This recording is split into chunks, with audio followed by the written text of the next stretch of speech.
Hello students, today we are going to see properties of colloids. So we have studied how to prepare colloids, how to remove the impurities, everything we have studied. Now the properties of colloids. The first property, color.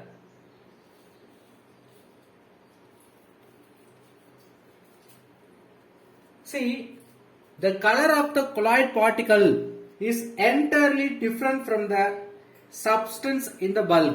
That means if you take any substance, it may have some color. The same substance, if you prepare as a salt particle or colloid, it will not give the same color. So the color of the colloids different from the color of substance. Let us see. Blue is dinch. It gives dilute milk. See, the dilute milk we are going to take.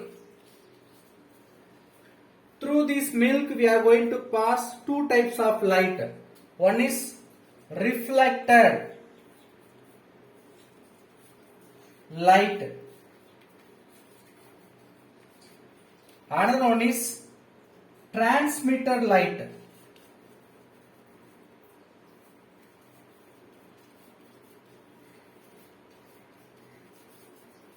So due to this different nature of light or source of light, they are giving different color. With reflected light, the diluted milk gives blue tinge color. That means a light blue color. Blue is tinge color. So pale blue, like we can say. With transmitted light, which gives reddish tinge color. That means red color. So same colloidal milk with reflected light gives blue color, with transmitted light gives red color. So colloids gives different color even with difference in their light also. Let us see some general properties or factors brings the color of colloids. So certain properties only decides color of the colloids. What are the factors? First one is method of preparation. So based on the method, if you use certain method, based on the method it will produce the color. So color of the colloid will vary, depends upon the following factors. First one is method of preparation.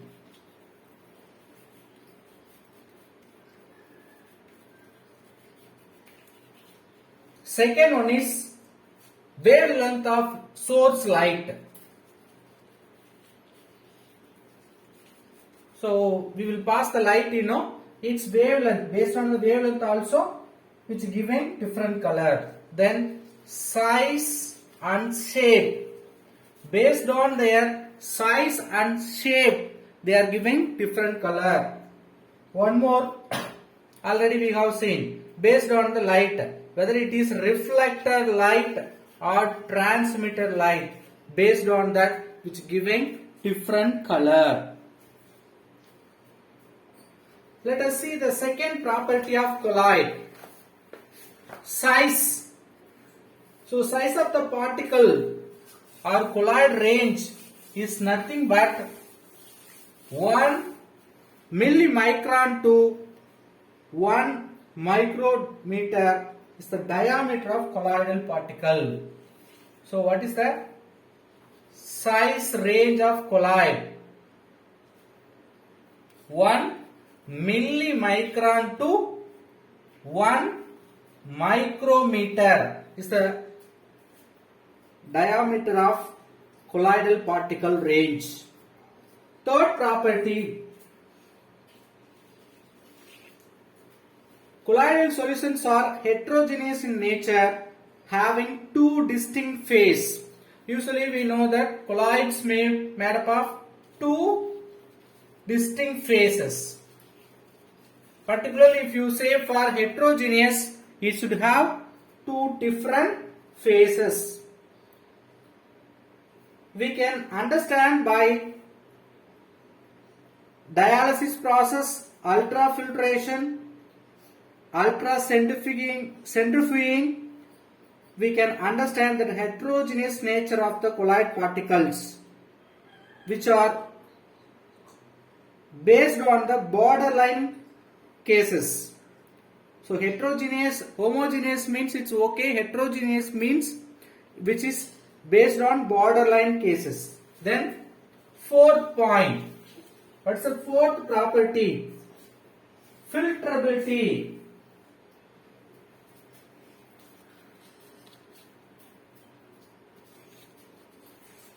What do you mean filtrability? How we can filter the colloids? If you use the normal or ordinary filter paper,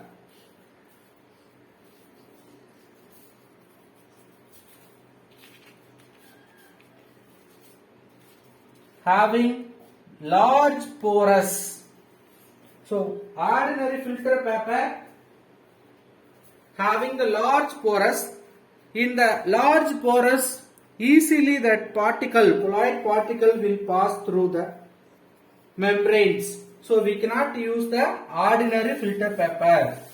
There is a possibility to pass on through the normal filter paper porous. Fifth property of colloids, non-setting.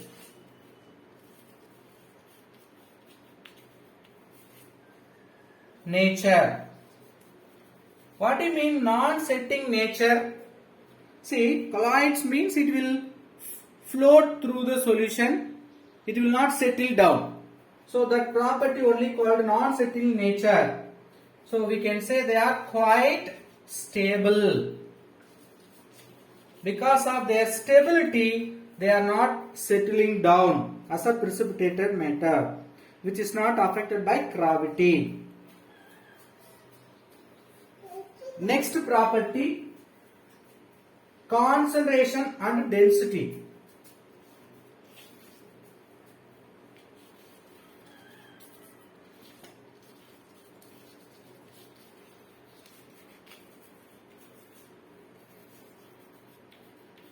So the concentration of colloidal particles decreases with decreasing the volume. So the diluted form, they are more stable. That means lower concentration, they are more stable. With high concentration, they are less stable. When the volume of the medium is decreases, it occurs coagulation. Volume decreases means which occurs coagulation. That means colloidal particle combining together, they are forming precipitate. That is only called coagulation. So density of salts decreases with decreasing the concentration. If the concentration decreases means density will decrease. So concentration, density both are interrelated.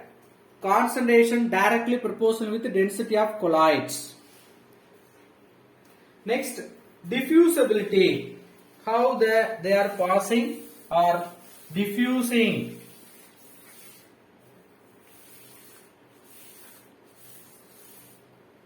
Diffusibility.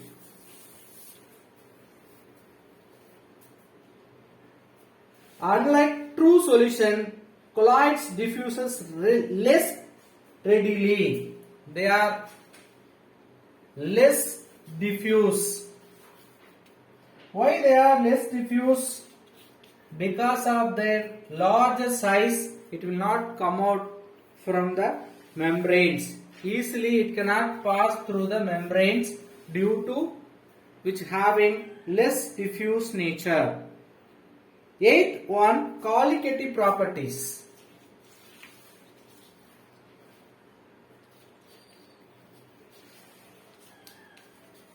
What do you mean colligative property? Colligative property is nothing but the properties which is independent of mass. For example, elevation of boiling point, depression of freezing point, osmotic pressure, these are called colligative properties. So colloid solution shows colligative property. Colloid shows colligative properties like elevation of boiling point or depression of freezing point or osmotic pressure. See, the measurement of osmotic pressure we can do by using the colloidal particles. So we can measure osmotic pressure by using colloids. The next property, shape of colloidal particle. So colloidal particles having different shape. Usually we will think it may have spherical shape, but colloidal particles having various shapes. We can see some examples. Arsenic sulfide, which is in spherical shape. Iron hydroxide, blue gold salt, which is also called blue gold salt. Iron hydroxide having disc-like structure or plate-like structure. Tungsten pentoxide. This is called tungstic acid, which is rod-like structure. The 10th property, optical property.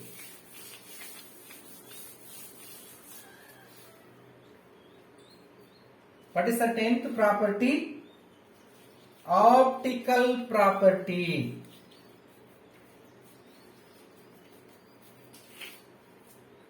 The colloidal particles are optically active. That means optical property, which is have optical property. The homogeneous solution seen in the direction of light appears clear, but when if you see through the perpendicular direction appears dark.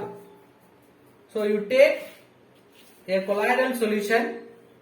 In the solution, if you see along the direction of light, which is shows like a clear solution, but if you see perpendicular direction to the light, we can see there is a scattering of light. What happens? The colloidal particles, we can say true solution. If you pass the light through this direction, if you pass the light through this direction, in the colloidal solution we can see the path of the light. At the same time, we cannot see the path of light in true solution. This one is true solution, this one is salt, colloid particles. Why we can see the path of light in this beaker? Due to scattering of light by the colloidal particles. The scattering of light by the colloidal particles in all direction is called Tyndall effect. Actually, this property observed first by Faraday, but it is further investigated and delivered by Tyndall. So this effect is called Tyndall effect. What is Tyndall effect? If you pass the light through the colloidal particles, it will pass. If you pass the light through the colloidal particles, it will scatter the light. That scattering of light property is called Tyndall effect. Path of the light we can see clearly. Where the light travels, we can see in this colloidal solution. The next property, kinetic property.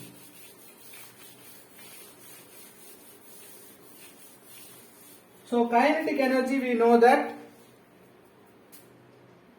pollen grains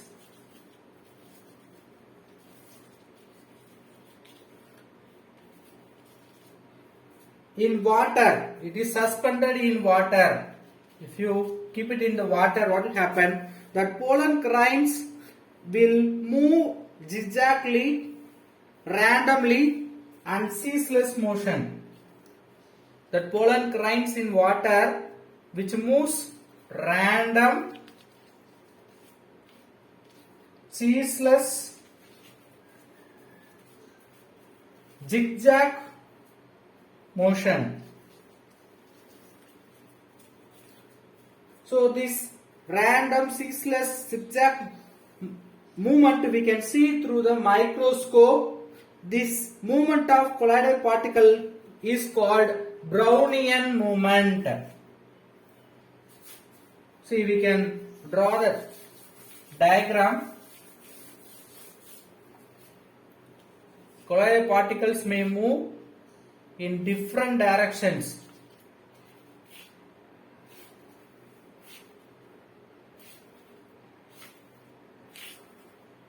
So we have to know the direction also.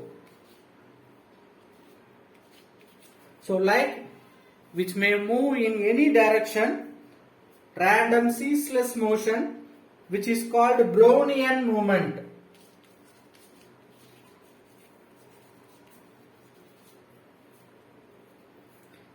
The same we can see in colloidal particles also. Colloidal particles continuously bombarded with other molecules in the dispersion medium. They also move in zigzag, random, continuous movement.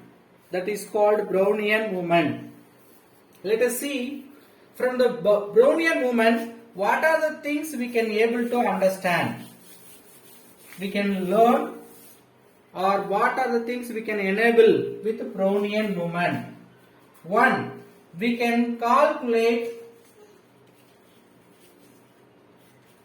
Avogadro number.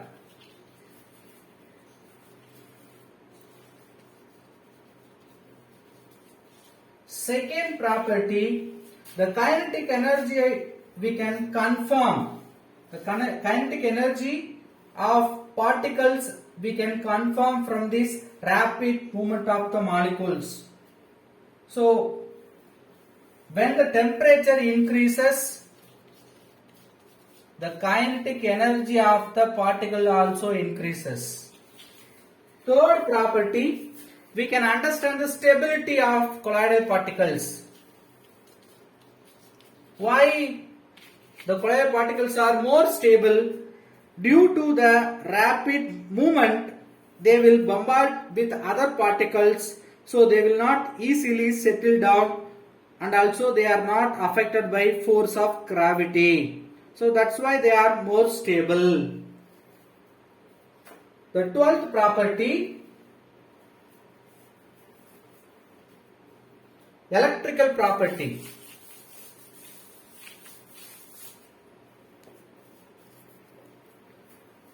In electrical property, first we are going to see Helmholtz double layer.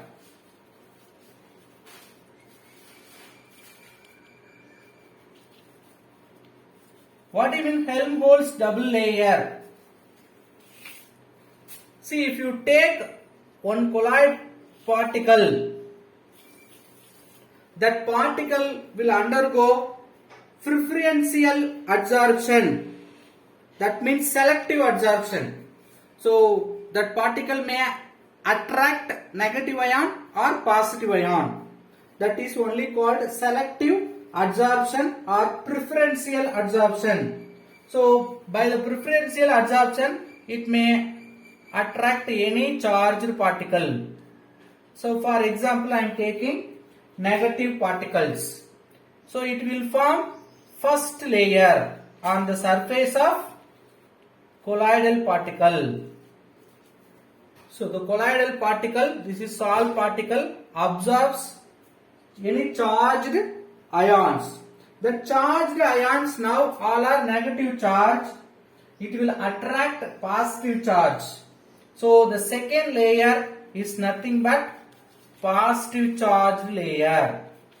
This combination of two different charge layer only called Helmholtz double layer.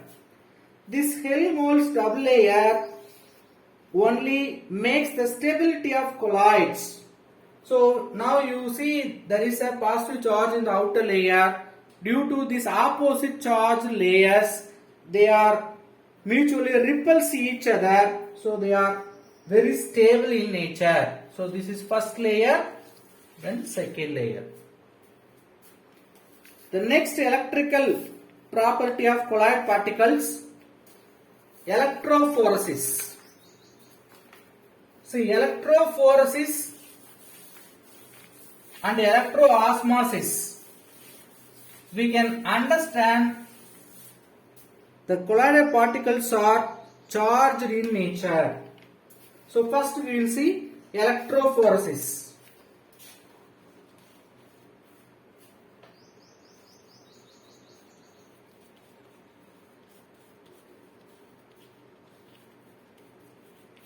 So what do you mean electrophoresis? Let us see some experiment. When we are passing the electrical potential through the platinum electrode, we can take U-shaped tube, that is called U-tube.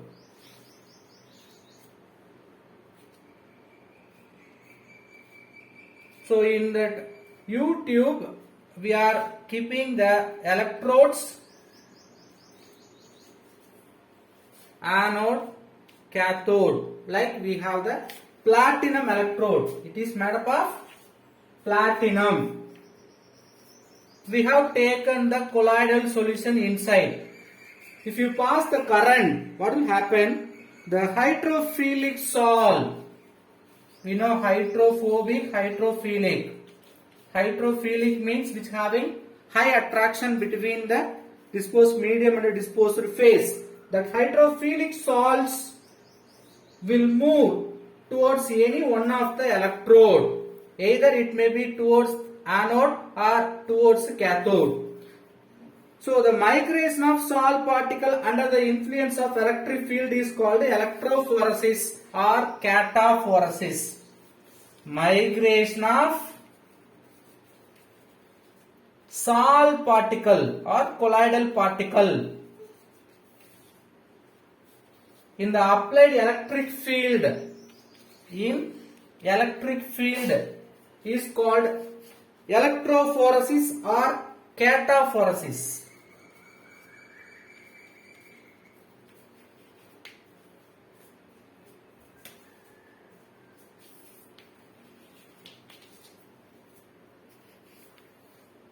From that we can understand the particle charge, whether it is positive charge or negative charge. Let us see. During the electric field, the salt particles are moved towards anode. Then we can say the particles are positive in nature. Towards anode means the particles are negative in nature.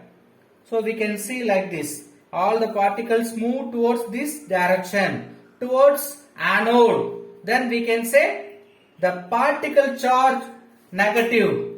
At the same time, some other colloidal solution, the salt particle move towards cathode means we can say that salt particles are positively charged. So from this electrophoresis we can detect the charge of the particles, and also we can confirm salt particles are having the charges. Let us see some examples with their charge. Some salt particle with their charge we can see now. Ferric hydroxide,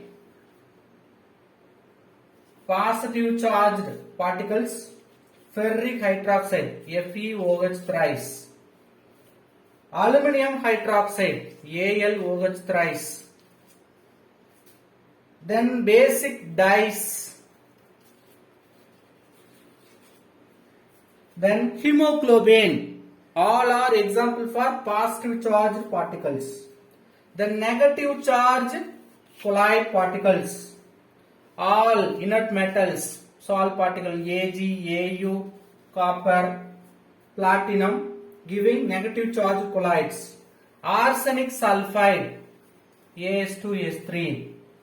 Clay, starch, all are negative in charge.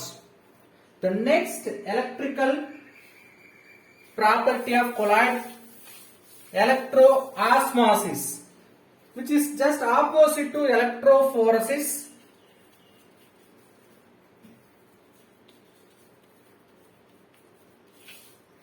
So here the unmovable, the salt particles are fixed. That means in this method we are keeping the membranes